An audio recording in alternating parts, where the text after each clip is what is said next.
The summer of 1878 burned hot across the Wyoming Territory, baking the earth until it cracked like old leather. Dust rose in small clouds with every step Samuel Bennett took as he made his way across the town of Copper Creek. At 35, Samuel cut an imposing figure, tall and broad-shouldered, with eyes the color of a stormy sky. Years of working his small ranch just outside of town had weathered his skin and hardened his hands, but there remained a gentleness in him that few had the privilege to witness. Samuel tipped his hat to Mrs. Fletcher as he passed the general store. His weekly trip to town, a ritual he rarely broke. There was comfort in routine, in the predictable rhythm of his solitary life. He'd built it that way deliberately after returning from the war, finding peace in the isolation of his 20 acres and the honest work of raising cattle.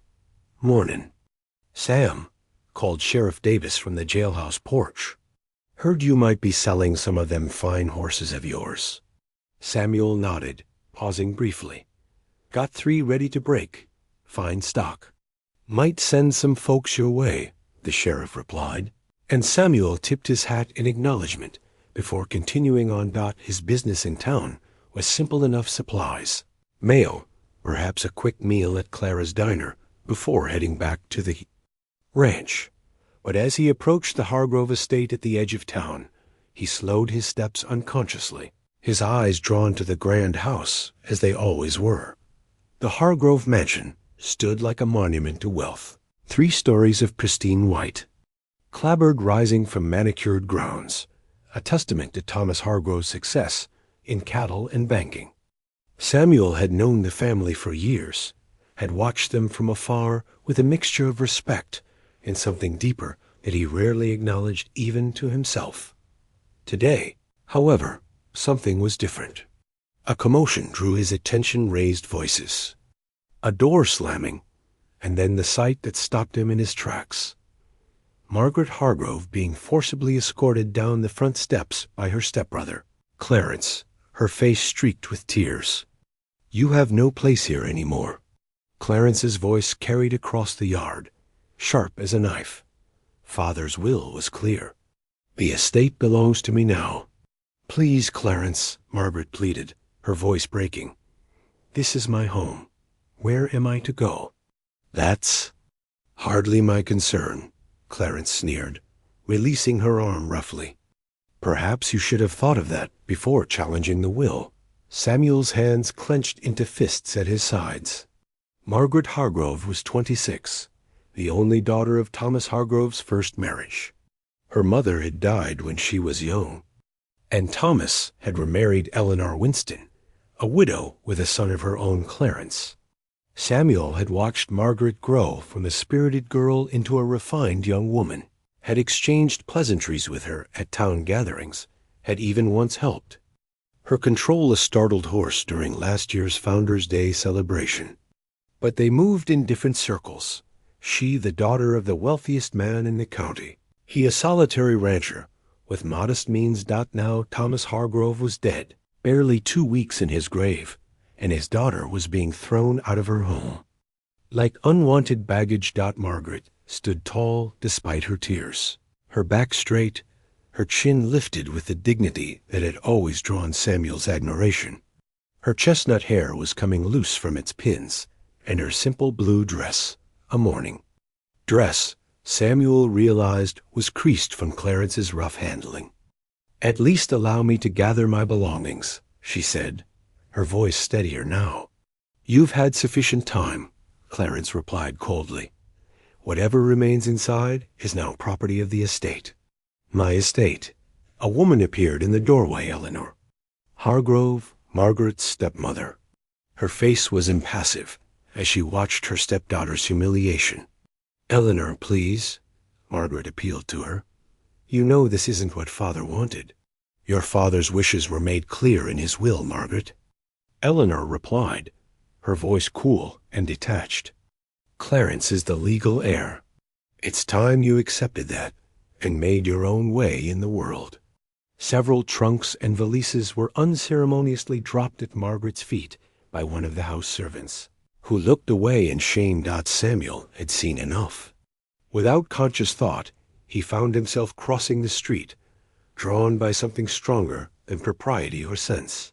"Miss Hargrove," he called, his voice carrying across the yard. All eyes turned to him. Recognition flashed across Margaret's face, though they had rarely spoken directly. "Mr. Bennet," she said, surprise momentarily replacing distress in her expression. That Samuel reached them, removing his hat respectfully. "I couldn't help but overhear." "Are you in need of assistance?" Clarence stepped forward, his face flushing with anger. "This is a family matter, Bennet. Move along." Samuel ignored him, his eyes fixed on Margaret. "Miss Hargrove?" Margaret hesitated, clearly torn between pride and desperate circumstance. I find myself unexpectedly without accommodation, Mr. Bennet. You're welcome to use my wagon." Samuel offered, gesturing to where his team was hitched outside the general store. "For your belongings. And I'd be happy to take you wherever you need to go." "She doesn't need your help, rancher," Clarence spat, positioning himself between them. "Margaret has family in Denver. She'll be leaving on tomorrow's stage." Margaret's eyes widened slightly. "I have no intention of going to Denver, Clarence. Aunt Martha is nearly 80 and barely knows me." "Then that's your problem to solve," Clarence replied dismissively. "But you won't be staying in Copper Creek. I won't have you stirring up sympathy and challenging my position." Samuel felt a surge of anger, but kept his voice measured. "Miss Hargrove is free to make her own decisions. And who are you to involve yourself?" Eleanor interjected, descending the steps to stand beside her son. "A man who barely speaks 2 words at church socials, who lives alone like a hermit. Your interest in my stepdaughter is most inappropriate." Samuel felt heat rise to his face, but maintained his composure. "I'm simply offering assistance to a neighbor in distress, Mom, as any decent person would." Margaret seemed to make a decision then. She straightened her shoulders and faced her stepmother and stepbrother with newfound resolve. "I accept your kind offer, Mr. Bennet. Thank you." Clarence's face contorted with anger. "You're making a mistake, Margaret. One you'll regret." "The only mistake was believing you and your mother would honor Father's true wishes," Margaret replied quietly. "Goodbye, Clarence, Eleanor." Samuel moved to collect Margaret's trunks, loading them onto his wagon while she gathered smaller items. The entire time, he felt Clarence's cold eyes on his back, but he worked steadily, focused on the task at hand. When everything was loaded, he helped Margaret onto the wagon seat with a gentle hand. She sat tall, refusing to look back at the house that had been her home for her entire life, though Samuel could see how her hands trembled in her lap. "Where to, Miss Hargrove?" he asked softly as he took up the reins. Margaret hesitated, reality of her situation clearly sinking in. I don't know," she admitted, her voice barely audible. "I have some money saved, perhaps enough for a few nights at the hotel while I decide what to do next." Samuel nodded and clicked to the horses, guiding the wagon away from the Hargrove estate. As they pulled away, he heard Clarence call after them, "You've made your choice, Margaret. Don't come crawling back." They rode in silence for several minutes, the clip-clop of hooves against packed earth the only sound between them. Samuel could sense Margaret's struggle to maintain her composure, could feel the trembling of her body beside him as she fought back tears. "The hotel in town isn't suitable for a lady alone," he finally said, breaking the silence. "People talk, and Clarence seems determined to make things difficult for you." Margaret nodded slightly, staring straight ahead. "You're right, of course. Perhaps the boarding house, then, though Mrs. Wilkins is terribly indiscreet." Samuel hesitated, weighing his next words carefully. "I have a proposition, Miss Hargrove. My ranch has a small caretaker's cottage that stands empty. It's modest, but clean, and it would give you time to consider your options without the gossip of town pressing in on you." Margaret turned to him then, surprise evident in her eyes. "You would do that for me? We barely know each other, Mr. Bennet." Samuel kept his eyes on the road, afraid of what she might see in them if he met her gaze. "I knew your father. He was a fair man. He helped me secure my land when I returned from the war, when other banks wouldn't take a chance on a soldier.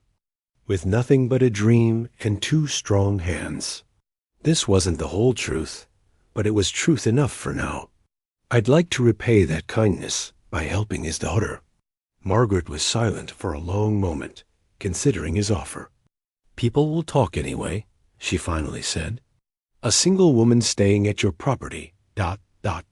My housekeeper, Mrs. Donovan, lives on the property as well," Samuel assured her quickly.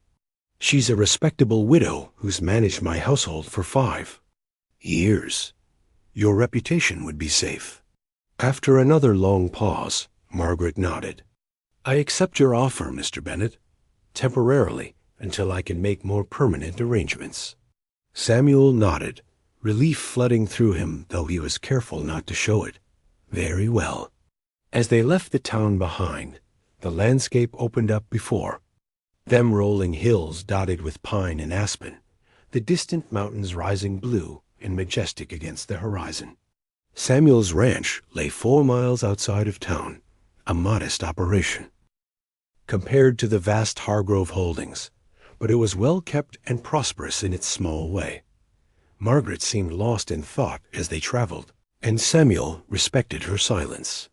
He could only imagine the turmoil she must be feeling cast out from her home, betrayed by family, her future suddenly uncertain.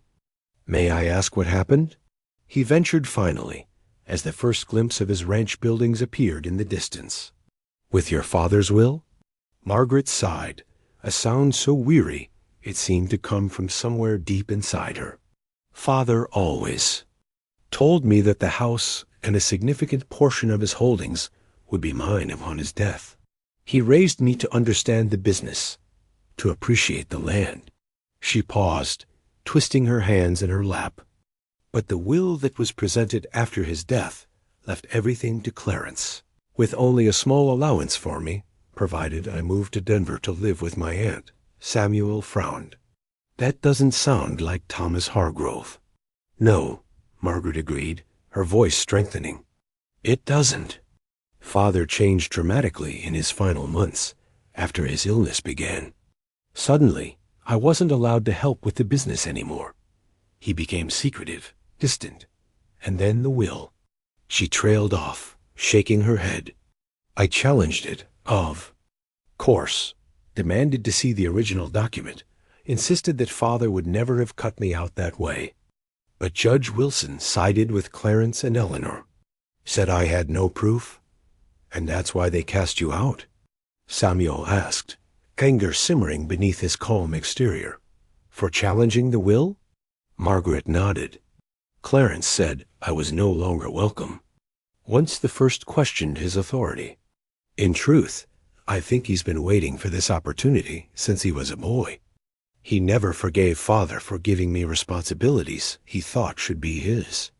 They crested a small rise, and Samuel's ranch spread out before them, a sturdy main house built of local stone and timber, a large barn, corrals holding several horses, and off to the side, a small cottage nearly hidden among a stand of aspens.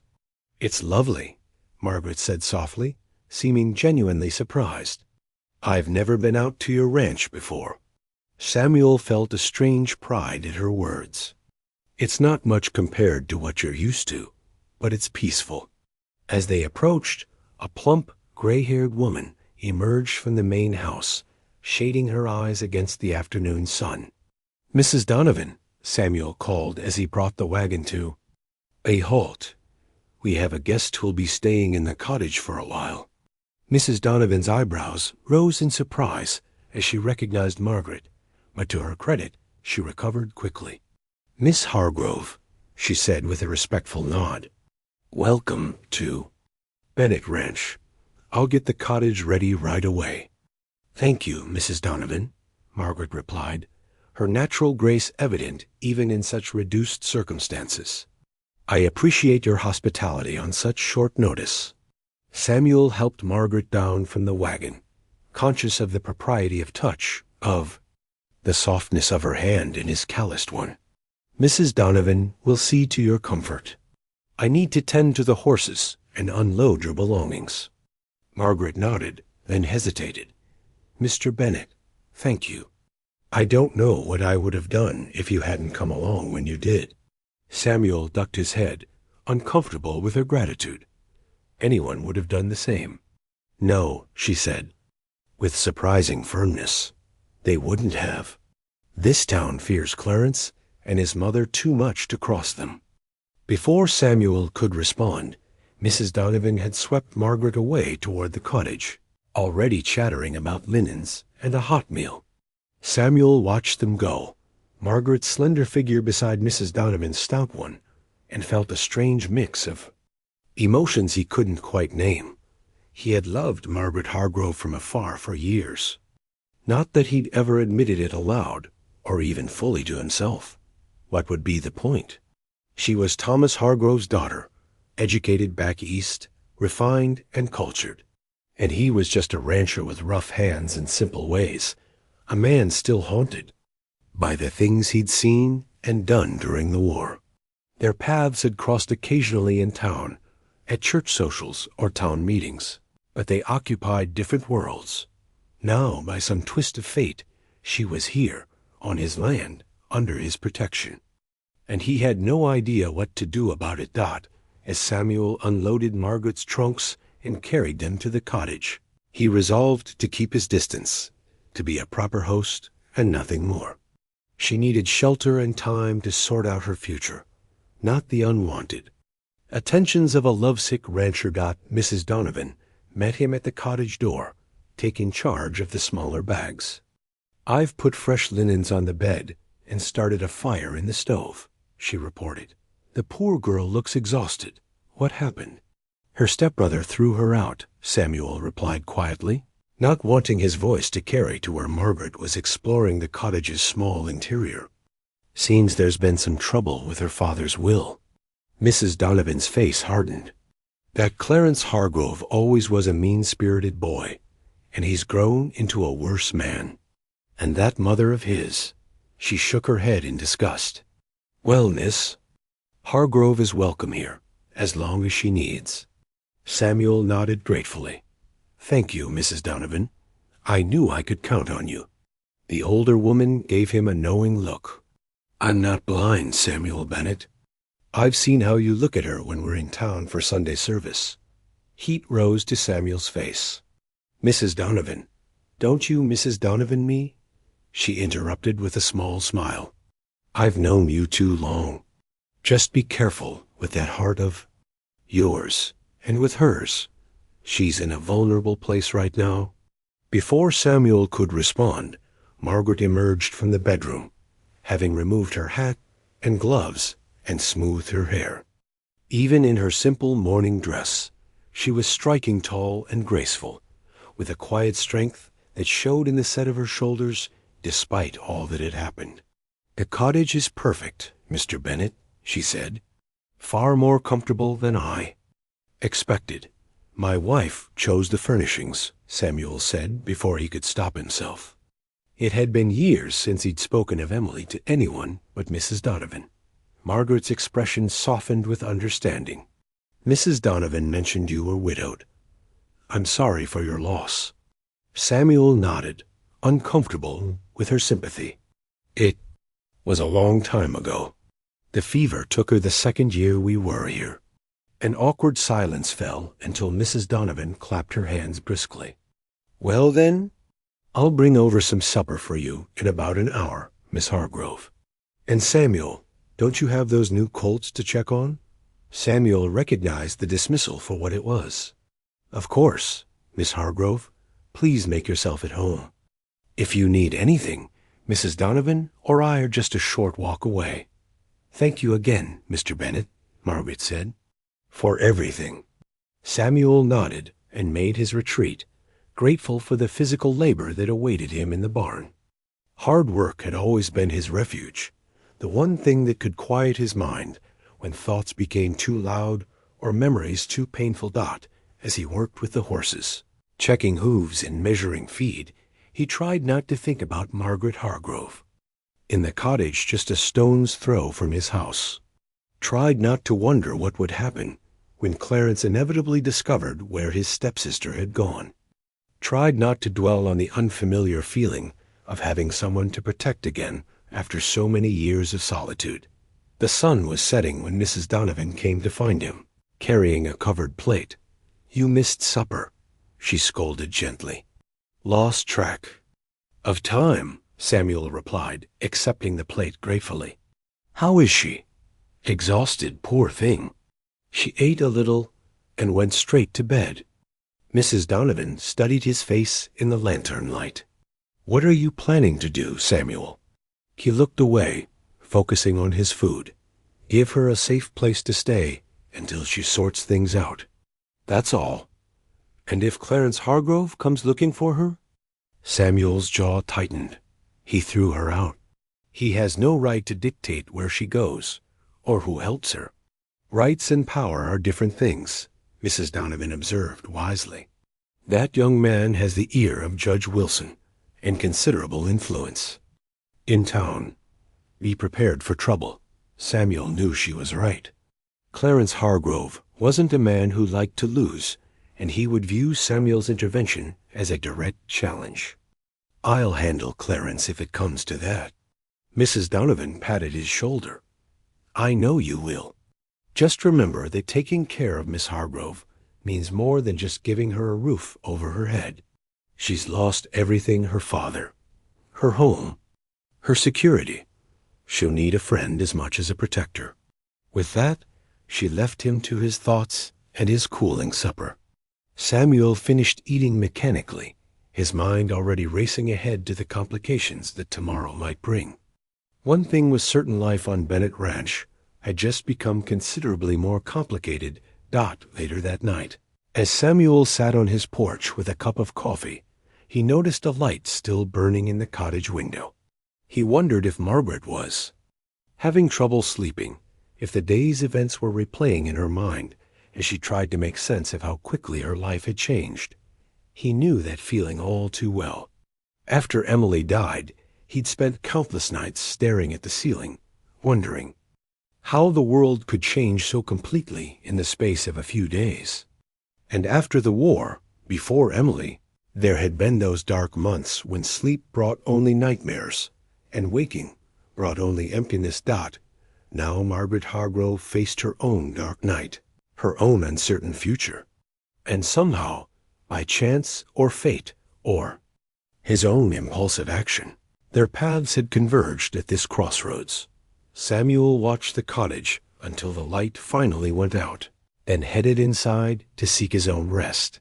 Tomorrow would bring challenges enough, and he would need his wits about him to navigate them. But as he lay in his bed, staring at the familiar shadows on his ceiling, Samuel couldn't help but feel that something fundamental had shifted in his carefully ordered existence. For better or worse, his solitary life had been interrupted by the presence of Margaret Hargrove.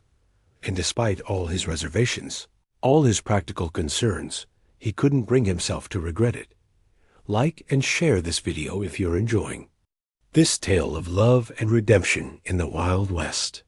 Your support helps us bring more stories to life. Chapter 2. The crowing of roosters woke Margaret before dawn.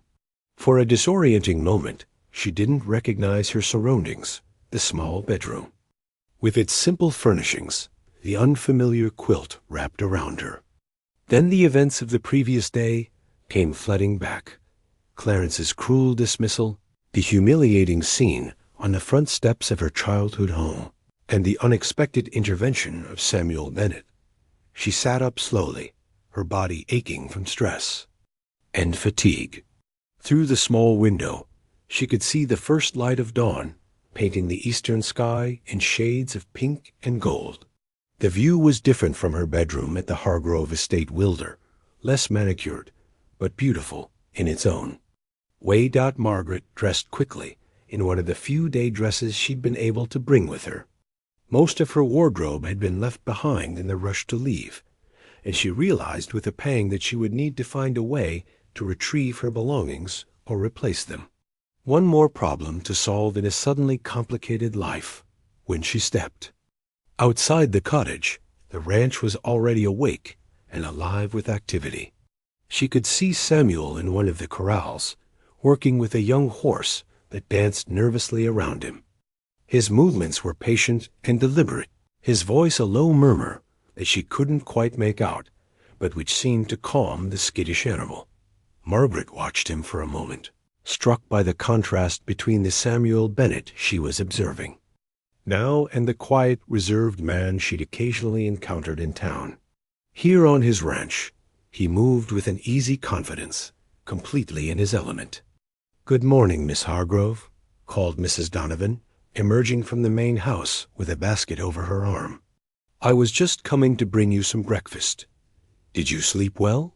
"As well as could be expected," Margaret replied honestly, turning toward the older woman with a small smile. "And please, call me Margaret." "Margaret, then," Mrs. Donovan agreed, matching her smile. "I've brought coffee, fresh bread, and some preserves. Samuel insists on keeping chickens, so there are eggs as well if you'd like them." "That sounds wonderful," Margaret said, realizing she was actually hungry despite everything. "May I help you with anything? I feel terribly idle while everyone else is working." Mrs. Donovan considered her for a moment, as if assessing her sincerity. "Can you cook?" Margaret hesitated. "Basic things, yes. Though I'll admit I've had little practice with Mrs. Henderson managing our kitchen at home." "Well, there's no time like the present to learn," Mrs. Donovan said decisively. "Finish your breakfast, and then come to the main house. I'll be putting up preserves today, and an extra pair of hands would be welcome." Margaret felt a surprising rush of gratitude for the simple offer of useful work. "I'd like that very much." As Mrs. Donovan departed, Margaret's attention was drawn back to the corral, where Samuel had now mounted the young horse. The animal still seemed nervous, but under Samuel's calm guidance, it was beginning to respond, moving in a wide circle around the enclosure. There was something mesmerizing about watching him work, the natural harmony between man and horse, the quiet confidence in his posture. Margaret found herself wondering about this man who had opened his home to her with such unexpected generosity. She knew very little about Samuel Bennett beyond the basic facts. He was a widower, a veteran of the war, a man who kept mostly to himself but was respected in the community for his honest dealings and hard work. Why had he helped her? He'd mentioned her father's assistance in securing his land, but somehow Margaret sensed there was more to it than simple repayment of an old debt. After finishing her breakfast, Margaret made her way to the main house. It was a sturdy, well-built structure, not grand like the Hargrove mansion, but comfortable and welcoming. The kitchen was warm and fragrant with the smell of baking bread and simmering fruit. Mrs. Donovan put her to work immediately, showing her how to prepare jars for the film. Blackberry preserves she was making. The work was straightforward but satisfying, and Margaret found herself relaxing as they established a rhythm. "You've known Mr. Bennett a long time?" Margaret asked as they worked. "Going on 6 years now," Mrs. Donovan replied, stirring the bubbling pot of berries. "I came after his wife passed. Poor man was trying to run the ranch and keep house all on his own, doing neither particularly well." She smiled fondly. "My husband had just died, and I needed a place. Samuel needed help. It worked out for both of us." "He seems very self-contained," Margaret observed carefully. Mrs. Donovan considered this. "He is that. The war changed him, I think, as it did so many men. And losing Emily so young, well, it made him wary of letting people get too close." She gave Margaret a measured look. "But he's a good man, Miss Margaret, one of the best I've known." Before Margaret could respond, the back door opened, and Samuel himself entered, removing his hat as he stepped into the kitchen. He stopped short at the sight of Margaret at the work table, clearly surprised. "Miss Hargrove," he said, nodding politely. "I hope you slept well." "Reasonably so, thank you," Margaret replied, suddenly conscious of her plain dress and a smudge of blackberry juice on her hands. "Mrs. Donovan has kindly allowed me to assist with the preserves." Samuel's eyes moved from Margaret to Mrs. Donovan, something unreadable in his expression. "I see. Well, don't let me interrupt your work. I just came for some water." Mrs. Donovan handed him a dipper of cool water from the bucket. "That new colt settling in?" "Getting there," Samuel replied after, drinking deeply. "He's got spirit, but he's learning." His eyes met Margaret's briefly. Sometimes the strongest ones take the most patience. Margaret wasn't entirely sure if he was still talking about the horse. "I saw you working with him earlier. You have a remarkable touch with animals, Mr. Bennet." A hint of color appeared on Samuel's tanned cheeks. "Just experience, Miss Hargrove. Horses respond to confidence and consistency." He replaced his hat, clearly eager to return to the familiar territory of his work. "I'll be in the south pasture for most of the day. If you need anything, Mrs. Donovan." "We'll be just fine," the housekeeper assured him. "Though you'd best be back for supper on time today. I'm making pot roast." Samuel nodded and departed as quickly as he'd arrived, leaving Margaret with the distinct impression that her presence made him uncomfortable. The thought troubled her more than it should have. "Don't mind him," Mrs. Donovan said, as if reading her thoughts. "Samuel's not much for conversation at the best of times, and having a lady in the house has him all out." "Of sorts. Perhaps I should find other accommodations," Margaret suggested, troubled by the idea that she was disrupting his home. "I don't wish to impose." "Nonsense," Mrs. Donovan replied firmly. "Samuel offered you a place here because he wanted to help. He's just not accustomed to company, that's all. He'll adjust." She handed Margaret another jar to prepare. "Now, tell me more about this trouble with your father's will." Samuel mentioned there was some dispute. Margaret hesitated, then found herself pouring out the whole story, her father's mysterious change in behavior during his final months, the unexpected terms of the will, her suspicions that something wasn't right. Mrs. Donovan listened attentively, asking occasional questions, but mostly allowing Margaret to talk through the painful events. "It just doesn't make sense," Margaret concluded, her hands busy with the jars, while her mind worked through the puzzle once again.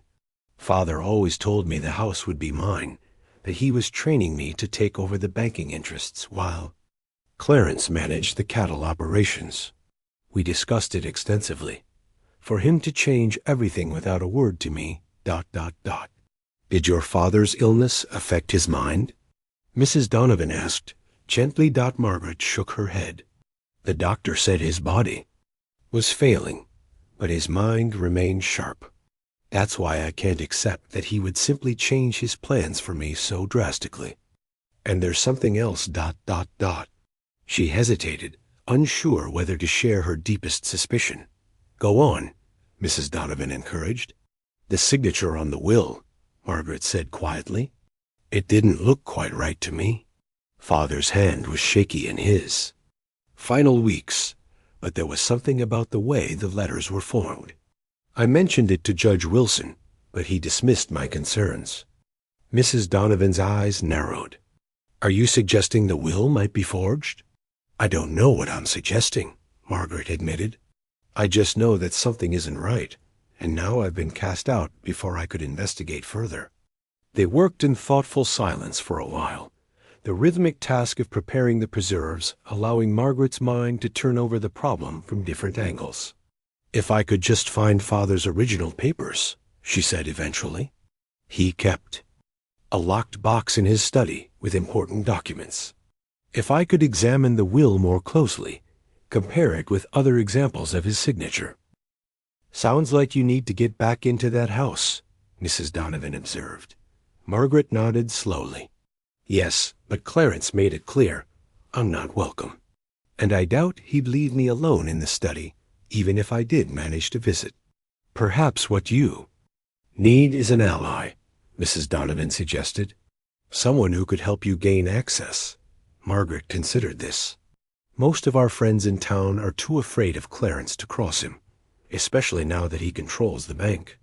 And those who aren't afraid are probably already being watched. Well, there's no rush to solve everything today, Mrs. Donovan said practically. You're safe here for now. Take some time to think and plan. By mid-afternoon, the preserves were finished, rows of sealed jars cooling on the kitchen table. Margaret felt a surprising sense of accomplishment looking at them, despite the simplicity of the task. In her father's house, she'd managed household accounts and correspondence, but had rarely engaged in practical work like this. Thank you for letting me help, she told Mrs. Donovan sincerely. It was good to have something useful to do. The older woman smiled warmly. You did well, especially for a first attempt. Now, why don't you rest a bit before supper? You still look tired from yesterday's ordeal. Margaret returned to the cottage, intending to lie down, but found herself too restless for sleep. Instead, she explored the small space more thoroughly in the daylight. The cottage was simple, but charming, a main room with a small kitchen area and sitting space, a bedroom, and a tiny washroom. Someone had taken care with the details curtains at the windows, a colorful quilt on the bed, a small vase of wildflowers on the table. On an impulse, Margaret decided to explore the ranch grounds. The afternoon was pleasant, warm, but not too hot, with a gentle breeze stirring the aspen leaves. She followed a well-worn path that led away from the buildings, enjoying the simple pleasure of walking without purpose or supervision at the Hargrove estate. She had rarely been alone outdoors. There was always someone watching, someone reminding her of appropriate behavior for a young lady of her station. Here, there was a freedom in solitude that she found unexpectedly refreshing. The path led to a small rise overlooking a meadow where several horses grazed peacefully. Beyond that, the land rose toward distant mountains, their peaks still capped with snow, even in summer. Margaret sat on a large rock, drinking in the vista. Beautiful, isn't it? She started at the voice, turning, to find Samuel approaching on horseback. He dismounted smoothly, letting his horse a tall bay, not the young colt from this morning graze nearby. I'm sorry, Margaret said quickly. I didn't mean to wander where I shouldn't. You're welcome to go anywhere on the ranch, Samuel assured her, keeping a respectful distance. I just didn't expect to find you up here. It was too lovely a day to stay indoors, she explained, and I needed to think. Samuel nodded, understanding in his eyes. This is where I come to think as well. Something about the view puts things in perspective. They stood in awkward silence for a moment, before Margaret gathered her courage to ask the question that had been bothering her. Mr. Bennet, may I ask you something directly? Of course. Why did you really help me yesterday? The truth, please.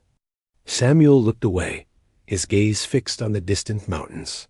For a long moment, Margaret thought he might not answer.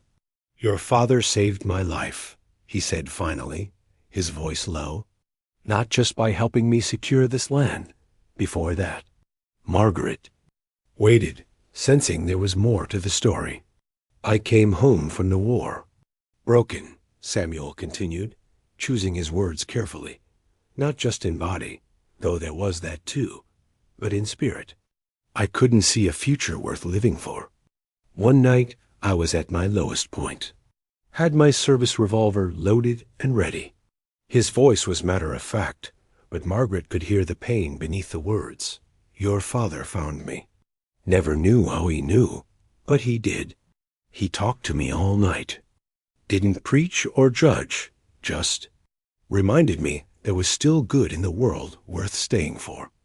Margaret felt tears prick her eyes, imagining her kind-hearted father sitting with this wounded young soldier, through the darkest hours of night. He helped me get this place, Samuel went on. Came out here himself to show me the land, made sure I got a fair price from the bank. Checked on me regularly those first few years. After Emily died, he was one of the few people who knew what to say, or when to say nothing at all. He turned to face Margaret directly, his gray eyes meeting hers with unexpected intensity. So when I saw his daughter being thrown out of her home, what else could I do but offer what help I could? The simple honesty of his words touched Margaret deeply. "Thank you for telling me," she said softly. "Father never mentioned any of this." "He wouldn't have," Samuel replied. "Thomas Hargrove did good quietly, without expectation of recognition or reward. It was one of many things I admired about him." Margaret nodded, fresh grief washing over her at this new glimpse of the father she had loved so dearly.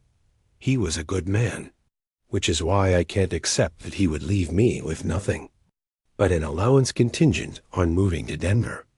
Samuel studied her face. "You think the will was falsified?"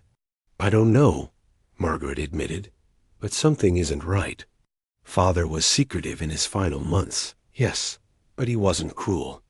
And to leave everything to Clarence, who never showed any real interest in the business beyond the status it conferred." She shook her head in frustration. Samuel was quiet for a moment, considering. "What do you need to determine if your suspicions are correct?" "Access to Father's study," Margaret replied promptly. "There's a locked box where he kept important papers. If I could examine the will more closely, compare it with other documents in his hand. And Clarence won't allow you in the house. He made that abundantly clear." Samuel's jaw tightened, and Margaret glimpsed a hardness in him that his usual reserved manner concealed. "There may be ways around that." Margaret looked at him in surprise. "What do you mean?" "Let me think on it," Samuel said, clearly unwilling to elaborate further. "For now, we should head back. Mrs. Donovan will have supper ready soon, and she's particular about punctuality." As they walked back together, leading Samuel's horse, Margaret was struck by how comfortable she felt in his presence, despite having spoken more with him in the past day than in all their previous encounters combined. There was a steadiness to Samuel Bennet that invited trust, a quiet strength that made her feel secure for the first time since her father's death. "Mr. Bennet," she said as they approached the ranch buildings, "I want you to know how deeply I appreciate your kindness, not just the shelter, but listening, believing me when I say something is wrong with Father's will. Few others have." Samuel glanced at her, something unreadable in his expression. Sometimes an outsider can see things more clearly than those involved. "And your father always spoke of your good sense and judgment. If you believe something is amiss, I'm inclined to trust your instinct." His simple faith in her lifted Margaret's spirits more than elaborate reassurances could have. It had been a long time since anyone had valued her judgment so straightforwardly. Supper that evening was a surprisingly pleasant affair. Mrs. Donovan had outdone herself with the promised pot roast, and the conversation flowed more easily than Margaret had expected.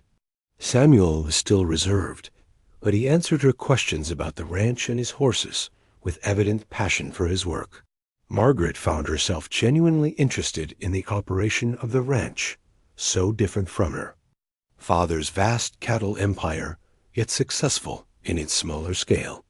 "You focus on horses rather than cattle?" she asked as Mrs. Donovan served apple pie for dessert. Samuel nodded. "Cattle require more land than I have. With horses, I can focus on quality over quantity. I breed and train them for specific purposes work. Horses for farms, riding horses for ranch work, even a few finer animals for carriages and pleasure riding." "Samuel's horses are sought after throughout the territory," Mrs. Donovan said proudly. "He has a gift for matching horse to rider." A hint of color appeared on Samuel's cheeks at the praise. "Just experience and observation," he demurred. "Father always said the right tool for the right job was the foundation of success," Margaret remarked. I suppose the same principle applies to matching horses to their intended purpose. Your father was a wise man, Samuel said quietly. The mention of Thomas Hargrove brought a momentary shadow to the table. Margaret felt the familiar ache of loss, but it was tempered now by the comfort of being among people who had genuinely respected her father. After supper, Samuel excused himself to check on the new colt one more time before retiring. Margaret helped Mrs. Donovan clear the table and prepared to return to the cottage. Thank you for a lovely meal, she said sincerely, and for making me feel welcome. Mrs. Donovan patted her hand. This place could use a woman's touch beyond my practical ways. It does Samuel good to have conversation at the table again. As Margaret made her way back to the cottage in the gathering dusk, she reflected on the strange turn her life had taken. Just 2 days ago, she had been the daughter of Thomas Hargrove, secure in her position if grieving her father's loss. Now she was effectively homeless, dependent on the kindness of a man she barely knew, her future uncertain. Yet somehow, she didn't feel as adrift as she might have expected. There was purpose in her determination to discover the truth about her father's will, and unexpected support in the form of Samuel Bennett and his housekeeper. She was nearly at the cottage door when she heard hoofbeats approaching. Turning, she saw Samuel riding toward her on his bay horse. He dismounted quickly, his expression serious. I've been thinking about your situation, he said without preamble. If you truly believe the will may be falsified, you need to act quickly, before Clarence disposes of any evidence. Margaret nodded, her heart quickening at his direct approach to the problem. I agree, but as I said, he won't let me near the house. There's a social gathering at the Wilsons' tomorrow night, Samuel said. Judge Wilson's annual summer reception. Clarence and your stepmother will certainly attend. They wouldn't miss an opportunity to solidify their position in town society. Yes, they never missed the Wilsons' parties, Margaret agreed, seeing where his thoughts were leading. The house would be minimally staffed, ... I could take you there, Samuel suggested, his voice low and intent. While they're at the reception, you could search for what you need while I keep watch. Margaret stared at him, astonished by the proposal. You're suggesting we break into my former home? Is it really breaking in if you're retrieving your own father's papers? Papers that might prove Clarence has committed fraud? Samuel challenged. Sometimes justice requires unorthodox methods. Miss Hargrove. There was a hardness in his eyes that reminded Margaret he had been a soldier, had likely done things during the war that went against his natural inclination toward order and propriety. The realization that he was willing to take such a risk on her behalf was both alarming and deeply touching. It would be dangerous, she said slowly. If we were caught ... We won't be, Samuel said with quiet confidence. I still remember a few things from my scouting days. Margaret took a deep breath, weighing the risk against the potential reward. If she could find proof that the will was falsified, she might be able to challenge it successfully, reclaim her inheritance, her home, her place in the world her father had prepared her for. Very well, she said finally. Tomorrow night, then. Samuel nodded, his expression grave. Get some rest. Tomorrow will be a long day. As he turned to go, Margaret called after him. Mr. Bennett? He looked back, his face half in shadow in the fading light. Why are you willing to do this? To take such a risk for me? For a long moment, Samuel was silent, his expression unreadable.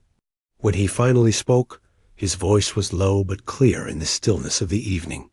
Because it's what your father would have wanted, and because I believe in justice, even when the law fails to provide it.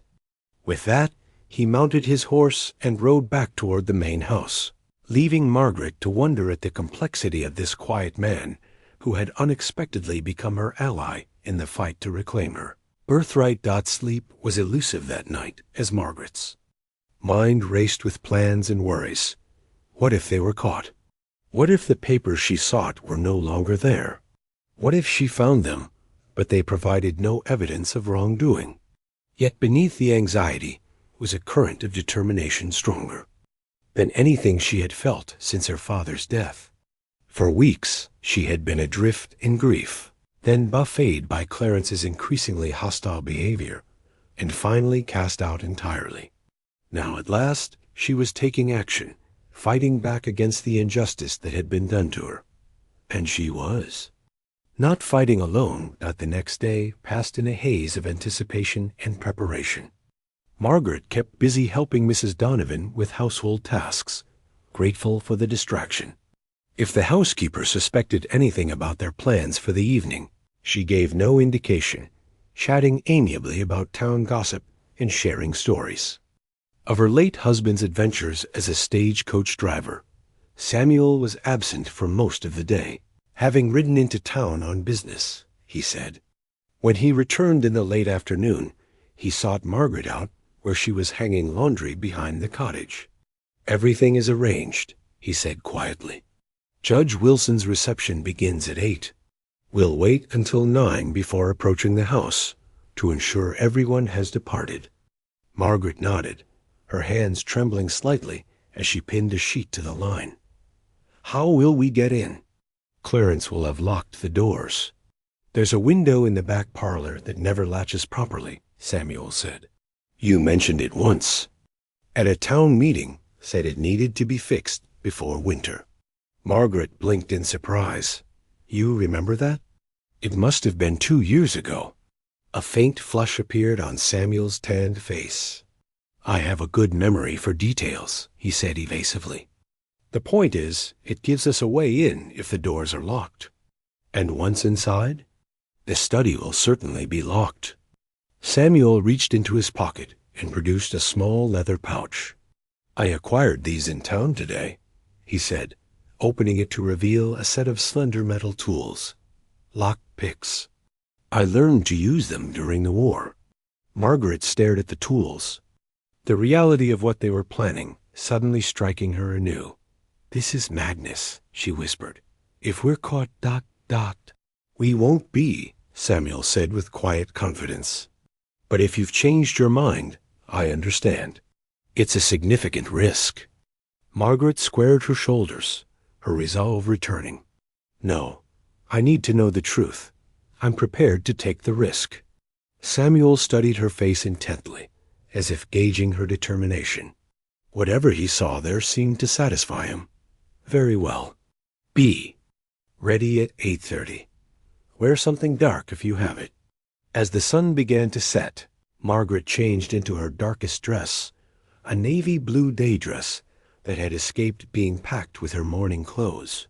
She pinned her hair securely, knowing that a loose strand at the wrong moment could be disastrous. Her heart was pounding as she met Samuel behind the barn at the appointed time.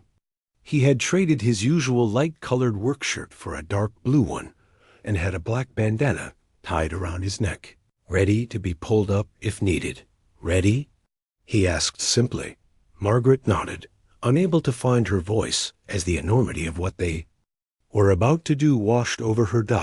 They rode double on Samuel's bay horse, taking a circuitous route to approach the Hargrove estate from the rear, away from the main road. The night was clear but moonless, providing the darkness they needed without making it impossible to see their way. As they drew near the estate, Samuel directed the horse into a small grove of trees some distance from the house. "We'll walk from here," he whispered, helping Margaret dismount. "Stay close and follow my lead." They moved silently through the shadows, Samuel's hand occasionally touching Margaret's arm to guide her. The familiar outline of her childhood home loomed before them, dark except for a single light burning in the kitchen with a skeleton. Staff remaining would be gathered. Samuel led them to the rear of the house, to the window he had mentioned. As promised, the latch was faulty, and with minimal effort, he was able to slide it open. He helped Margaret through first, then followed with remarkable agility for a man his size. They found themselves in the back parlor, a room rarely used, except for the most formal occasions. Moonlight filtering through the curtains provided just enough illumination to navigate by. Margaret felt a surreal disconnect, being in her own home as an intruder, moving stealthily through rooms she had once traversed freely. She led the way to her father's study, her steps sure despite the darkness. The door was locked, as expected, but Samuel made quick work of it with his picks, his fingers moving with practiced precision. When the lock clicked open, Margaret felt a rush of anticipation mingled with dread. She pushed the door open slowly, wincing at the faint creak of the hinges. The study was exactly as she remembered it, her father's massive oak desk dominating the room, bookshelves lining the walls, the leather chairs where she had sat countless times while he taught her about banking and business. The familiar scent of leather-bound books and her father's pipe tobacco lingered in the air, bringing a lump to her throat. "We need to work quickly," Samuel whispered, closing the door behind them. "Where is this box you mentioned?" Margaret moved to the desk, pulling open the bottom drawer on the right side. "There should be a false bottom," she explained, feeling along the edges of the drawer.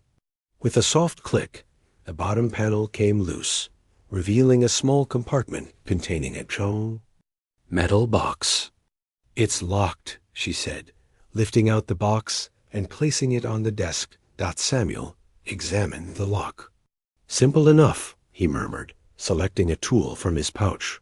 Within moments, the box was open, revealing a stack of documents inside. Margaret began sorting through them quickly, her heart racing. Land deeds, bank papers, and finally, there it was. Her father's will, the official document that had changed her life so dramatically. She unfolded it with trembling hands, scanning the contents by the faint moonlight coming through the window. The terms were, as she remembered from the reading, everything. To Clarence, a modest allowance for her conditional on relocating to Denver. But when her eyes fell on the signature at the bottom, her breath caught. "Look," she whispered to Samuel, who had moved to keep watch at the door. "The signature." He joined her, examining the document carefully. "What am I looking for?" "The way he formed his T," Margaret explained, pointing to the first letter of her father's name. "Father always made a distinctive loop here, but this is angular. And the cross on the T, in Hargrove, he always crossed from left to right, but this goes right to left." Samuel studied the signature intently. "You need something to compare it to," he said. "Another document, you know," he signed himself. Margaret nodded, already searching through the box again. She pulled out several more papers, examining each one carefully until she found what she was looking for. A deed of trust dated 6 months before her father's death. "Here," she said, placing it beside the will. "Look at the differences. Even in the dim light, the discrepancies were clear when the documents were side by side. The signature on the will was a reasonable approximation, but missed subtle details that only someone intimately familiar with Thomas Hargrove's handwriting would notice." "It's forged," Samuel confirmed, his voice hardening with anger. "Clarence or someone he hired faked your father's signature." Margaret felt a complex mixture of emotions: vindication that her suspicions had been correct, rage at the deception, and renewed grief at this final betrayal of her father's memory. "We need to take these," she said, gathering both documents. "Show them to a handwriting expert, someone who can testify." She broke off as the sound of a door closing somewhere in the house reached them. Footsteps were approaching, not from the direction of the kitchen, but from the front of the house. Samuel moved quickly, closing the metal box and replacing it in its hiding place. "Someone's coming," he whispered urgently. "We need to go. Now." Margaret hastily folded the will and the deed of trust, tucking them into her bodice. They had just closed the desk drawer when they heard a key in the study door. Samuel grabbed her arm, pulling her toward a heavy curtain that covered an alcove housing, a small writing desk. They slipped behind it just as the door opened and a lamp illuminated the room. Through a tiny gap in the curtain, Margaret could see Clarence entering the study, followed by her stepmother. Both were still dressed in their evening clothes, clearly, having left the reception early. "I don't understand why this couldn't wait until tomorrow," Eleanor was saying, her tone peevish. "The judge will think it odd that we left so abruptly." "I told you I had a message from Miller," Clarence replied impatiently, moving to the desk. "He says Margaret was seen riding with Bennett yesterday. If she's staying at his ranch, it complicates things." Eleanor sank into one of the leather chairs, removing her gloves with sharp, irritated movements. "I don't see how. She has no proof of anything, and no standing in town without her father's protection. Bennett is just being gallant, taking in a damsel in distress." Clarence yanked open the desk drawer where the metal box had been hidden. Margaret tensed, but he didn't seem to notice the false bottom. Instead, he removed a ledger from a different drawer. "You don't know Margaret as well as I do," he said grimly. "She's her father's daughter, stubborn and too clever by half. If she suspects anything about the will—" "She can suspect all she likes," Eleanor interrupted. "Judge Wilson has already validated the will. It's done." "And if she finds the original?" Clarence challenged. "The one Thomas actually signed, leaving her the house and the bank?" "Behind." The curtain. Margaret had to stifle a gasp. Samuel's hand tightened on her arm in warning. Eleanor waved a dismissive hand. "It's well hidden. And even if by some miracle she found it, who would believe her over the official will the judge has already approved? A hysterical woman making wild accusations about her grieving stepbrother? Please." Clarence seemed less confident. "I don't. Like her being with Bennett. He has influence in town, and he knew Thomas well. What you need to do," Eleanor said firmly, "is finalize the sale of the northern properties before Margaret can cause any trouble. Once that money is secured and transferred to our accounts in Denver, it won't matter what she discovers or who believes her." Clarence nodded slowly. "You're right. I'll meet with the buyers tomorrow. Within a week, we can be gone from this backwater. Town and Margaret Hargrove can rot for all I care." The cold calculation in his voice sent a chill through Margaret. This was the real Clarence, not the charming, solicitous stepbrother he presented to society, but a calculating thief who had stolen her birthright through forgery and fraud. "Come," Eleanor said, rising. "We should return to the reception before our absence is remarked upon too much. You need to maintain appearances until the sale is complete."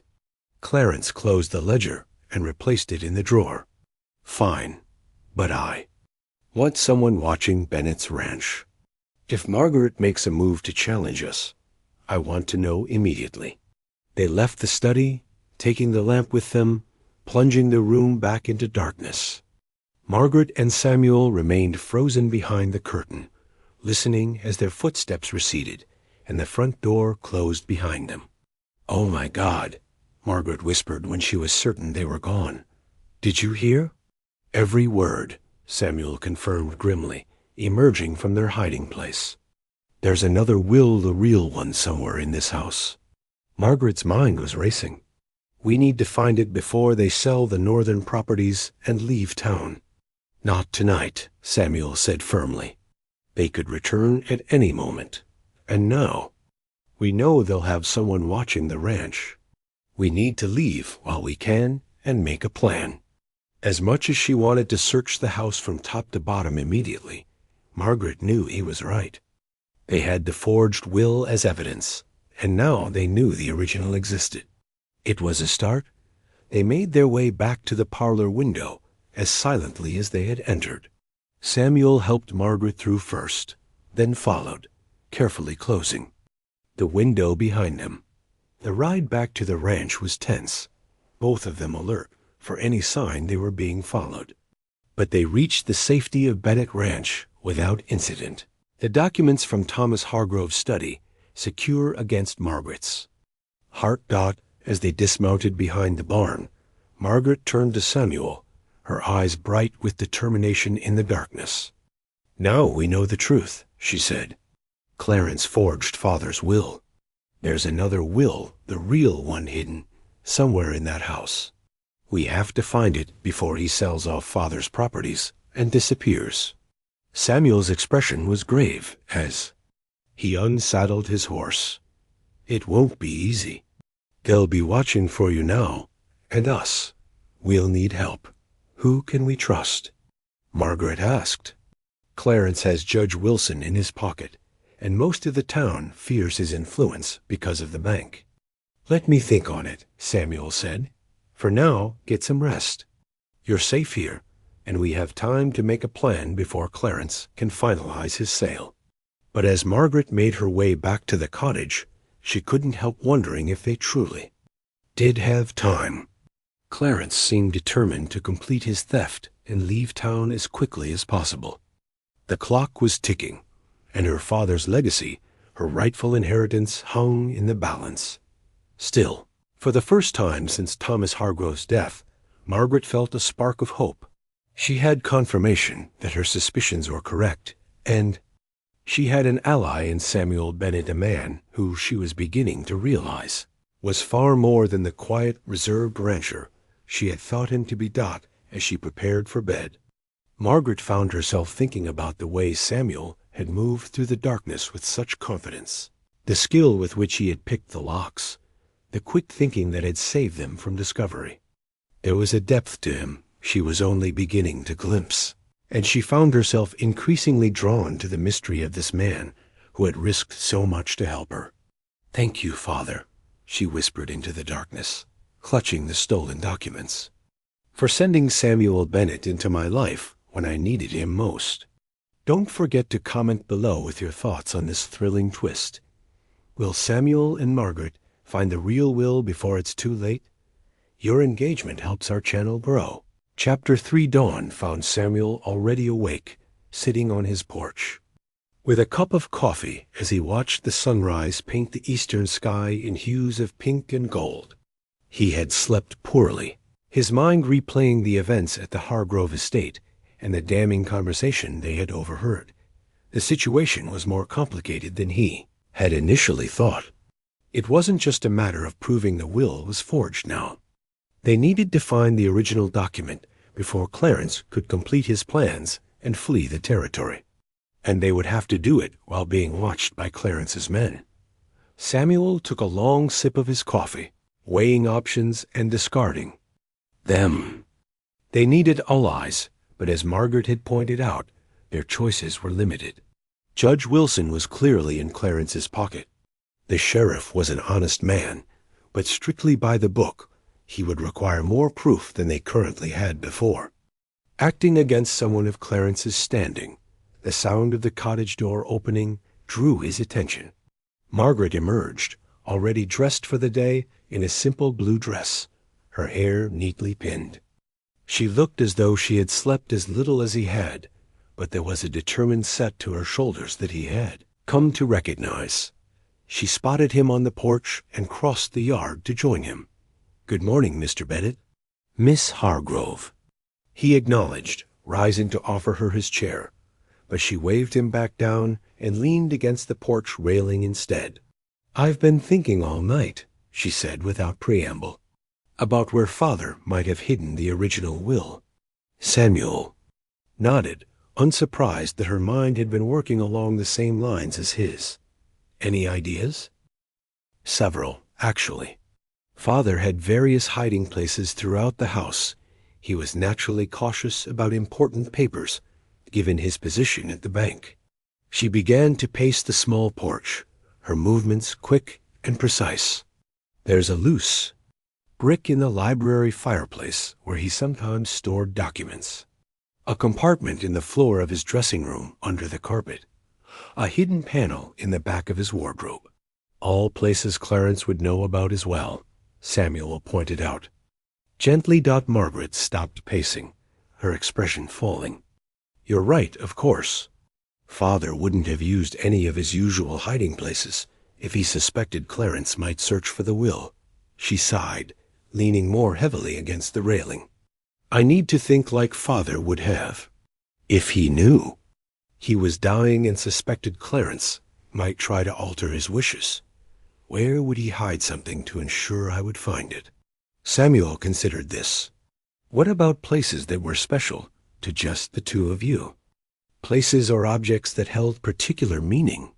Margaret's eyes lit up. Yes! There was a chess set that had belonged to my grandfather. Father taught me to play when I was 8, and we had a standing game every Sunday afternoon. Her excitement dimmed slightly, but Clarence knew about that too. He used to watch us play sometimes, though he never learned the game himself. What else? Samuel prompted, sensing they were on the right track. Margaret closed her eyes, as if visualizing her childhood home. There was a book of first edition, of Ivanhoe. Father gave it to me on my 16th birthday. He had it specially bound in blue leather, because he knew it was my favorite color. Her eyes snapped open. It's still in my bedroom bookshelf. Clarence wouldn't have thought it significant. Could your father have hidden something inside it? Samuel asked. It's possible, Margaret said, her voice gaining excitement. The binding was custom work. There could be a compartment or something slipped between the pages. She gripped the porch railing, her knuckles white. We need to get back into that house. Samuel nodded slowly. Yes, but they'll be watching for us now. And after last night's conversation, Clarence may speed up his plans. We need to move quickly, but carefully. If only we could get help from someone with authority, Margaret said frustratedly. But with Judge Wilson compromised. What about the territorial marshal? Samuel suggested. Harrison Wells.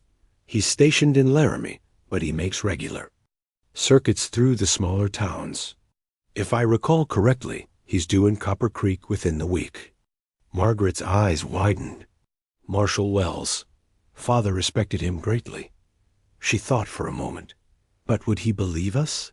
We have evidence of the forgery, but it might not be enough without the original will to compare it to. Perhaps not, Samuel agreed. But he's honest and thorough. If we could persuade him to at least delay Clarence's sale of the northern properties until we can search for the original will ... It's worth trying, Margaret decided.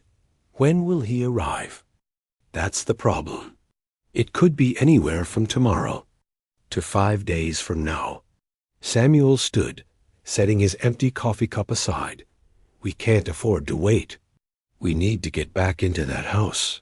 But how?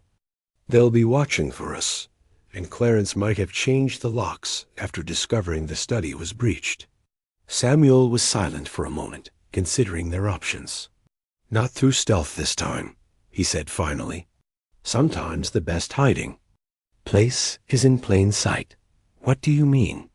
Clarence and your stepmother are planning to sell the northern properties and leave town as soon as possible. They're motivated by greed, yes, but also by fear that you'll discover the truth and expose them. Samuel began to pace the porch as Margaret had done earlier. What if we use that fear against them? Force them to make a mistake? Margaret watched him, intrigued. How? You make a public appearance in town. Let Clarence know you're not hiding, not intimidated. Meanwhile, I'll make inquiries about the northern properties. Let it be known that I might be interested in purchasing them myself. But you couldn't possibly afford. Clarence doesn't know that, Samuel interrupted. All he knows is that I've taken you in, that I'm potentially an ally. If he believes I might delay or complicate his sale, he'll be distracted, Margaret. Finished, understanding dawning in her eyes. And while he's focused on that threat, we find a way back into the house to search for the original will, Samuel concluded. It's risky, but it might be our best chance. Mrs. Donovan's voice called from the main house, announcing that breakfast was ready. As they crossed the yard together, Margaret touched Samuel's arm lightly, causing him to pause. Thank you. she said simply, "for believing me, for helping." May, Samuel felt a now familiar warmth spread through him at her touch, at the sincerity in her eyes. "Your father would have done no less for me," he replied, though they both knew his reasons ran deeper than repaying an old debt. After breakfast, they refined their plan. Margaret would go into town with Mrs. Donovan, ostensibly to purchase supplies, but really to be seen, to remind Copper Creek that Margaret Hargrove hadn't slunk away in defeat. Meanwhile, Samuel would visit the bank, where he would casually inquire about the northern properties that Clarence was preparing to sell. "Remember," Samuel cautioned as he helped Margaret into the wagon beside Mrs. Donovan, "the goal today is simply to be seen, to unsettle Clarence. Don't confront him directly if you can avoid it." Margaret nodded, though there was a glint in her eye that suggested she wouldn't mind such a confrontation. "And you'll be careful at the bank?" "Always am," Samuel replied with a small smile. "Mrs. Donovan, keep an eye on her, will you? Don't let her challenge Clarence to a duel in the middle of Main Street." The housekeeper chuckled. "I'll do my best, though this one has a mind of her own, I can tell." As they drove away, Samuel watched. Margaret straight back, her head held high despite everything she had endured. Her courage and determination stirred something in him that he had thought long dead, a desire to fight for something beyond mere survival, to build rather than simply endure. He saddled his horse and set out for town by a different route, wanting to arrive separately from Margaret and Mrs. Donovan. As he rode, he considered the role he would play at the bank. He wasn't much for deception, had always prided himself on straightforward dealings. But for Margaret, for Thomas Hargrove's daughter, he would do what was necessary. The bank was busy when Samuel entered, several customers waiting to conduct business. He recognized Miller, Clarence's assistant manager, behind the teller window. No sign of Clarence himself, which was both a disappointment and a relief. Samuel waited patiently for his turn, nodding politely to acquaintances, but not engaging in conversation. When he finally reached the teller window, Miller greeted him with professional courtesy. "Mr. Bennett, how may I help you today?" "Just a withdrawal from my account," Samuel said casually, presenting his passbook. "And some information, if you're able to provide it." Miller raised an eyebrow as he recorded the withdrawal. "What sort of information?" "I've heard the Hargrove Northern properties might be coming up for sale," Samuel said, keeping his voice conversational, but loud enough to be overheard by those nearby. "I'm potentially interested in expanding my operation, and that land would adjoin my eastern boundary." Miller's hand stilled momentarily before he continued counting out Samuel's. "Money. I'm not sure where you heard that, Mr. Bennett. Any sale of Hargrove properties would be handled by Mr. Hargrove personally." "Of course," Samuel agreed amiably. "I was hoping to arrange a meeting with him to discuss it. Is he available today?" "Mr. Hargrove is quite busy at present," Miller replied, a hint of nervousness entering his voice. "But I can certainly let him know of your interest." "I'd appreciate that." Samuel collected his money and tucked it into his pocket. "Please tell him I'm willing to make a competitive offer. I understand there may be other interested parties, but I believe I could close the deal quickly within days, if the terms are." "Right." Miller's eyes widened slightly at this. Yes, I'll inform him. Though I should mention that any sale would need to be approved by the estate executor, and with the recent passing of Mr. Thomas Hargrove." "I understand Clarence Hargrove has full authority now," Samuel said, deliberately using Clarence's first name to suggest familiarity. "Given the circumstances." "Yes. Well, ... Miller seemed increasingly uncomfortable.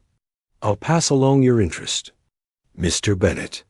Samuel nodded his thanks and turned to leave, satisfied that his message would reach Clarence promptly.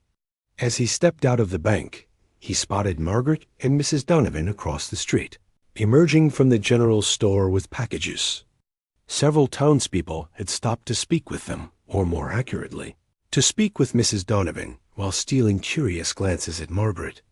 Word of Margaret's ejection from the Hargrove estate had clearly spread through town, and Samuel could see the mixture of sympathy and morbid curiosity on the faces of those who greeted her. To her credit, Margaret held herself with dignity, offering polite smiles and brief responses. Without revealing any distress, Samuel was about to cross the street to join them when he noticed a carriage pulling up in front of the bank. Eleanor Hargrove descended first, followed by Clarence. Neither looked pleased. Samuel stepped back into the shadowed overhang of the milliner's shop next door, watching as the Hargroves entered the bank. He had hoped to draw Clarence's attention, and it seemed he had succeeded more quickly than anticipated. Moving casually, Samuel crossed the street to where Margaret and Mrs. Donovan were loading their purchases into their wagon. "Good morning, ladies," he greeted them, tipping his hat. "Successful shopping trip?" "Indeed," Mrs. Donovan replied cheerfully, "though prices are getting higher every month, I swear." Margaret met Samuel's eyes, silently questioning. He gave a slight nod, indicating their plan was in motion. "Clarence, and your stepmother just arrived at the bank," he said quietly as he helped load a sack of flour into the wagon. "I believe they'll be quite interested in my inquiries about the northern properties." "Did you learn anything useful?" Margaret asked, her voice equally low. Only that Miller was distinctly uncomfortable discussing the potential sale. "But I made sure to emphasize that I could close a deal quickly, which should rattle Clarence if he's trying to arrange a quick sale and departure." Mrs. Donovan, who had been briefed on their plan over breakfast, kept up a stream of cheerful chatter about the weather and local gossip while they finished loading the wagon, providing cover for their more serious conversation. "We should return to the ranch," Samuel said, noting the increased activity around the bank. "I believe we've accomplished what we came for today." As if on cue, the bank door opened, and Clarence emerged, scanning the street with obvious agitation. His gaze locked on Margaret, and his expression darkened. Without hesitation, he strode across the street toward them. "Margaret," he called, his voice carrying an artificial warmth that didn't reach his eyes. "What a surprise to see you in town." Margaret turned to face her stepbrother, her posture straight and unyielding. "Clarence, I'm merely running errands, as you can see." "Of course." His gaze shifted to Samuel, hardening. "Mr. Bennet, I understand you've been making inquiries about family business matters." "Just exploring possibilities," Samuel replied evenly. "I'm always interested in good land when it becomes available." Clarence's smile was tight. "I'm afraid you've been misinformed. The Hargrove properties are not for sale at present." "That's not what I heard," Samuel said mildly. "But perhaps my information was incorrect." It was. Clarence's tone left no room for argument. He turned back to Margaret. "I hope you're finding your accommodations adequate. I was surprised to hear you hadn't taken the stage to Denver, as we discussed." "We discussed no such thing," Margaret replied coldly. "You ordered me to go, and I declined. As for my accommodations, they are more than adequate. Mr. Bennet has been most generous." "Has he indeed?" Clarence's gaze moved between them, something calculating in his expression. "How fortunate for you to find such a protector." The implication in his tone was unmistakable. Samuel felt a surge of anger, but kept his expression neutral, knowing that Clarence was trying to provoke a reaction. "Mr. Bennet has been a perfect gentleman," Mrs. Donovan interjected firmly, "as anyone who knows him would expect." Clarence offered the housekeeper a dismissive glance before returning his attention to Margaret. "Well, if you should reconsider Denver, the offer of an allowance still stands. Otherwise—" He left the threat unspoken but clear. "I won't be going to Denver," Margaret said firmly. "My place is here, in my father's home." "Your father's home is now mine," Clarence reminded her sharply, his facade of civility slipping. by legal right. Legal. Perhaps, Margaret replied, meeting his gaze steadily. But right? I think not. For a moment, brother and sister stared at each other, the tension between them palpable. Then Clarence stepped back, composing himself with visible effort. Well, I won't keep you from your errands, he said, his voice once again smooth and controlled. Good day to you all? As he walked away, Samuel noticed Eleanor watching from the bank entrance, her expression cold and calculating. She had not approached, but had observed the entire exchange. I think we've stirred the hornet's nest, Mrs. Donovan observed quietly, as they watched Clarence return to his mother's side. That was the intention, Samuel replied. Now we wait to see how they react. They returned to the ranch without further incident, but Samuel could sense the change in atmosphere. Their confrontation with Clarence had raised the stakes, made their intentions clear. There would be no easy resolution now. As they unloaded the supplies, Margaret pulled Samuel aside, her expression troubled. Clarence said the properties aren't for sale, but we know that's a lie.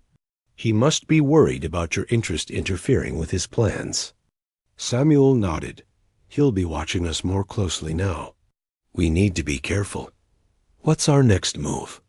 Margaret asked. Before Samuel could respond, they heard the sound of approaching riders. Moving to the front of the house, they saw two men on horseback approaching the ranch strangers, both with the hard look of hired guns. Clarence didn't waste any time, Samuel muttered, his hand instinctively moving to the revolver at his hip. Mrs. Donovan, take Miss Hargrove inside, please. I'm staying right here, Margaret declared firmly. This is your home, and they have no right to intimidate you on your own property. Samuel didn't argue, recognizing the determination in her voice. The three of them stood on the porch as the riders approached, stopping a respectful distance. From the house. Afternoon, called the leader, a weathered man with a scar running along his jawline. Would you be Bennett? I am, Samuel replied evenly. What can I do for you? Name's Pike. This here's Dawson. The man didn't dismount. Deliberate discourtesy. We work for Mr. Hargrove. He wanted us to deliver a message. I'm listening, Samuel said, his expression neutral, though his body was tense, ready for trouble. Mr. Hargrove appreciates your interest in his lands, but they ain't for sale. Not to you, anyhow. Pike's eyes moved to Margaret, a calculating look in them. He also wants to remind the lady that the terms of her father's will are clear. If she wants her allowance, she goes to Denver. Otherwise, she gets nothing. I'm familiar with the terms, Margaret replied coldly. Please tell my stepbrother that I have no interest in his allowance, and that I will be contesting the will. Pike shrugged, seemingly indifferent to the family drama. Not my business, ma'am. I'm just delivering the message. His gaze returned to Samuel, hardening. There's one more thing. Mr. Hargrove suggests you focus on your own affairs and stop meddling in matters that don't concern you. He'd hate to see anything happen to this nice ranch you've got here. The threat was unmistakable. Samuel stepped forward, his hand still near his weapon. You've delivered your message. Now I suggest you leave my property. Pike smirked, clearly unintimidated. Sure thing, Bennett. We'll be seeing you around. He tipped his hat mockingly to Margaret. Ma'am. The two riders turned their horses and departed at a leisurely pace, making it clear they were leaving by choice, not because of Samuel's directive. Charming friends your stepbrother has, Mrs. Donovan observed dryly when they were out of earshot. Not friends, Margaret corrected, her voice tight with anger. Hired muscle. Clarence doesn't have friends, only people he uses. She turned too. Samuel, her expression concerned. He threatened your ranch. This is becoming too dangerous for you. Perhaps I should. Don't even suggest leaving, Samuel interrupted firmly. That's exactly what Clarence wants. We stand a better chance facing him together than separately. Margaret studied his face for a moment, then nodded slowly. You're right, but we need to accelerate our plans. Clarence is clearly moving quickly now. Agreed, Samuel said. We need to get back into that house as soon as possible. They spent the remainder of the day developing their plan. The visit from Clarence's men had made it clear that direct confrontation was becoming increasingly dangerous. They needed a more subtle approach to gain access to the Hargrove estate. What about the servants? Samuel suggested as they sat around the kitchen table that evening. Surely some of them must be loyal to you rather than Clarence. Margaret considered this. Mrs. Henderson, the housekeeper, has been with us since I was a child. She was devastated when Clarence forced me to leave. And Davis, the groundskeeper, he might help as well. Could you get a message to either of them without Clarence or your stepmother knowing? Possibly. Mrs. Henderson goes to church every Wednesday evening for the ladies' prayer circle. I could intercept her there. Samuel nodded thoughtfully. That's tomorrow. If she's willing to help, she could let you into the house when Clarence and Eleanor are out. They usually dine at the hotel on Wednesday evenings, Margaret confirmed, hope growing in her voice. Clarence conducts business there with various associates. Then that's our opportunity, Samuel decided. You'll speak with Mrs. Henderson at church tomorrow evening, and if she agrees to help, you can search the house while Clarence and Eleanor are at dinner.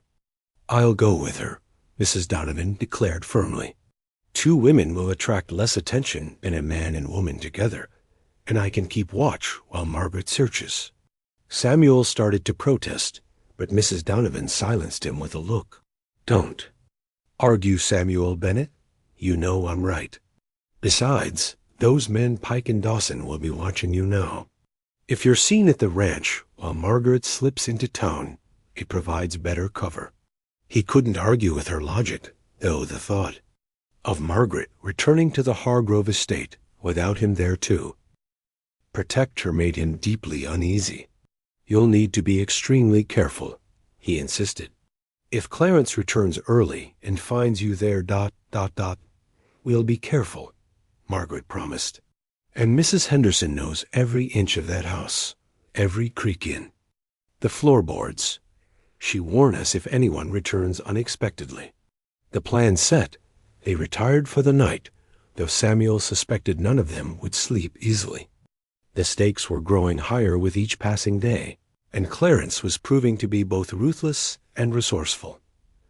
Wednesday dawned clear and warm, a perfect summer day that belied the tension hanging over Bennett Ranch. Samuel kept busy with ranch work, forcing himself to focus on the tasks at hand rather than the danger Margaret would face that evening. He checked and rechecked his revolver, ensuring it was clean and loaded. Though he prayed she wouldn't need such protection. As evening approached, Margaret and Mrs. Donovan prepared to depart for town.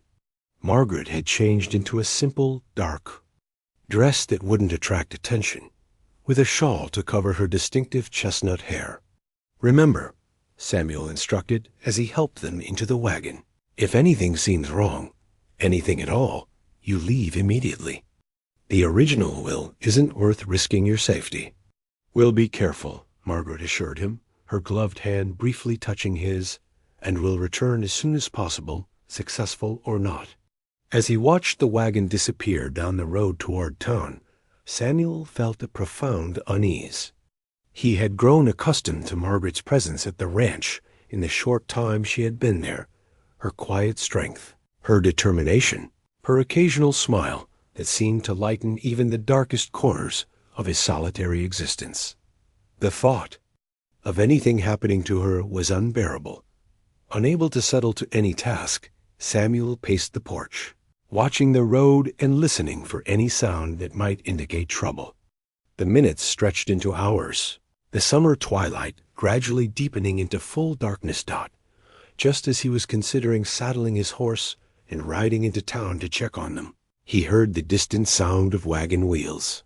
Relief flooded through him as he recognized Mrs. Donovan's steady handling of the team. Bringing the wagon at a careful pace down the darkened road. Samuel moved quickly to meet them as they pulled into the yard. Mrs. Donovan looked tired but satisfied, while Margaret's face was alight with triumph, her eyes shining even in the dim light of the lantern Samuel carried. "We found it," she said without preamble, as he helped her down from the wagon. "The original will. It was exactly where I thought it. Might be inside the Ivanhoe book in my bedroom." Samuel felt a surge of elation. "And does it? It leaves the house and the banking interest to me, just as Father always said it would," Margaret confirmed, her voice trembling with emotion. "Clarence was to manage the cattle operations only under my oversight. And there's more a letter Father wrote to me, explaining that he suspected Clarence and Eleanor were plotting against me, that he feared they might try to alter his will after his death." "This is extraordinary," Samuel said, leading them toward the house. "With this evidence, Judge Wilson will have to invalidate the forged will." Margaret's expression sobered. "That may be more complicated than we hoped. Mrs. Henderson told me that Judge Wilson is deeply in debt to the bank loans that Clarence has been discreetly managing outside the normal channels. He may have more reason than just friendship to support Clarence's claims." Samuel absorbed this news with a frown. "Then we definitely need to wait for Marshal Wells. He's beyond Clarence's influence and has authority to investigate allegations of fraud." Inside the kitchen, Margaret carefully extracted the documents from inside her dress where she had concealed them. The original will was written in Thomas Hargrove's distinctive hand, signed and dated just 2 weeks before his death. Alongside, it was a sealed letter addressed simply to "My daughter Margaret." "Have you read it?" Samuel asked, nodding toward the letter. Margaret shook her head. "Not yet. I wanted to wait until we were safely home." The word "home" slipped out naturally, and a faint blush rose to her cheeks.